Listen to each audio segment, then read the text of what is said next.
this look like a farm in the Midwestern United States? Actually, we are looking at the state of Alaska. The story of this new state is a big story of a big land. A rich land that is being developed by hard-working settlers who are building a new region out of our last frontier. Let's get better acquainted with Alaska so we can understand why it's so important to us. One reason for Alaska's importance is its geographical position in the path of the air routes over the roof of the world. The airplane is making Alaska a center of the new communication routes of our air age. Another important feature to notice is Alaska's size. Let's compare it with the rest of the United States. We can see that it is about 1/5 the size of our whole country. Alaska's vast undeveloped regions are a storehouse of natural wealth. There are magnificent mountain ranges bearing precious ores of gold, silver, and copper. There are 20 million acres of forest, the lumber and wood pulp for future American markets. There are cold rivers that are teeming with fish. And along the coastline, there are untapped deposits of oil. Because Alaska extends about 1,200 miles from north to south, it has a variety of climate. For example, north of the Arctic Circle, we see Alaska as most of us know it, a barren, windswept region. Here the summers are cool, and the ground just below the surface is always frozen. But did you know that in central Alaska, the heat of summer is about the same as that in New York City? And along the southern coast, the climate is similar to that in Seattle. So Alaska, as we are beginning to see, is not a land of endless ice and snow. Alaska was brought closer to us with the building of the Alaska Highway in 1942. Built with the cooperation of our Canadian neighbors, this famous highway connects with the Canadian roads at Dawson Creek, thus completing the first land route between Alaska and our other states. From Dawson Creek, it is a 1,500-mile drive to the end of the highway in Fairbanks, Alaska. Building the Alaska Highway was one of the great engineering jobs of our time. Men had to cut the road through the forest wilderness and build it up over the soft, swampy ground called muskeg. The road stretches across beautiful, rugged country that is sometimes called America's last frontier. Terminus of the highway is Fairbanks, an important transportation center in the heart of Alaska. Here is a growing community with paved streets, theaters, hotels, and stores. Most of the buildings, such as this hospital, are of wood, which is so plentiful here. The houses themselves tell the story of the growing town. Although modern houses such as these are being constructed, many log cabins are also built. Fairbanks is linked to the surrounding region by telephone and telegraph. It also has bus service to other towns in Alaska, and it is connected to the southern coast by the Alaska Railroad.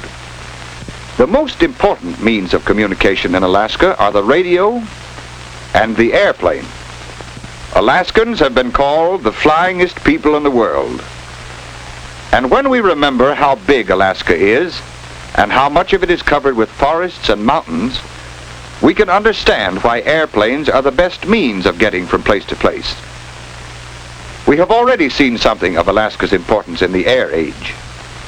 The shortest air route from the United States to China, for example, passes through Fairbanks. Large planes have given Alaska a new place in world transportation. Small planes have solved the problem of local transportation, for they can land on small fields or on the countless rivers and lakes in Alaska's backcountry. On some planes, pontoons are replaced with skis in the winter for landing on ice and snow. Planes carry mail, furs, meat, medicines, livestock, supplies of every kind. Here, for instance, mining machinery weighing 900 pounds is being loaded into a plane. It will be flown over mountains to this mining camp in an isolated mountain valley. Here, the machinery is unloaded to be used in mining one of Alaska's most valuable minerals, gold.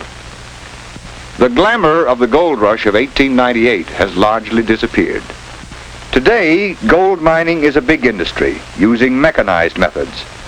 The old prospector with his pick and shovel has been replaced by the modern hydraulic miner.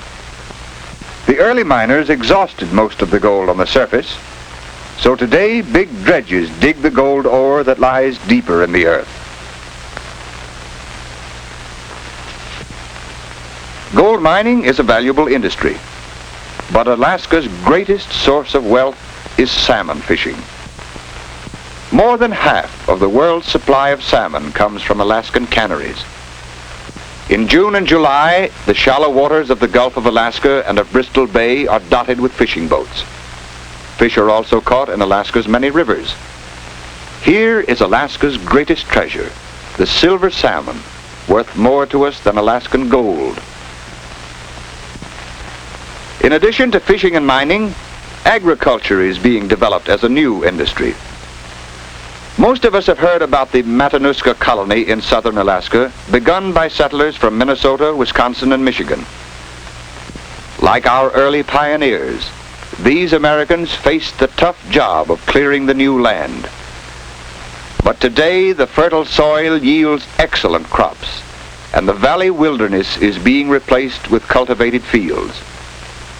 Some farms are devoted to raising poultry, or hogs, or dairy cows. Dairy farming has proved to be profitable in Alaska today. But what about old Alaska, the land of the Eskimos? To see that, let's go from the Matanuska Valley to an Eskimo village near Nome. Of course, the trip is made by plane. Flying northward, we see one of Alaska's most magnificent sights, Mount McKinley, the highest mountain on the continent of North America. Here are jagged peaks and vast regions of ice and snow, a strange, cold world. The snow from the high slopes fills the deep valleys to form glaciers, the great frozen rivers that move slowly down to the lower valleys. There they melt to form glacial streams and rivers. Here on the coast of the Bering Sea, we find Eskimo villages, usually close to the water. Today, the Eskimos build wooden houses and are well acquainted with modern ways of living. However, many of them still wear the Eskimo jacket or parka, and they still live mainly by hunting and fishing.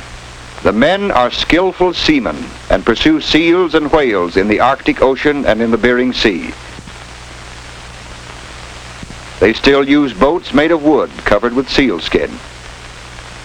This Eskimo woman is cutting whale meat into strips to hang in the sun. Open air drying is a common method of preserving meat or fish for use in the winter. Native Eskimo life is one of Alaska's many tourist attractions. At Nome, visitors enjoy watching the Eskimo game of blanket tossing. The game is a great event for the fun-loving Eskimos. These friendly people are a part of the story of Alaska. That story is changing rapidly, from the old Alaska to the new Alaska, from the log cabin to the modern city. We haven't seen all of the story of Alaska because much of it will be happening in the future. At the State University near Fairbanks, young people are preparing for that future. Alaskans are working and building to improve their land, but there's still much to do. Developing a new state is a big job, which we can understand because we have seen how big Alaska is. We know, too, how important Alaska is to us because of its position in the air world. And we have seen Alaska's importance in terms of its natural wealth, the timber, the minerals, the fish, and the farmlands. And there is one more kind of wealth that Alaska has, its young American citizens, the children who will someday add their achievements to the story of Alaska.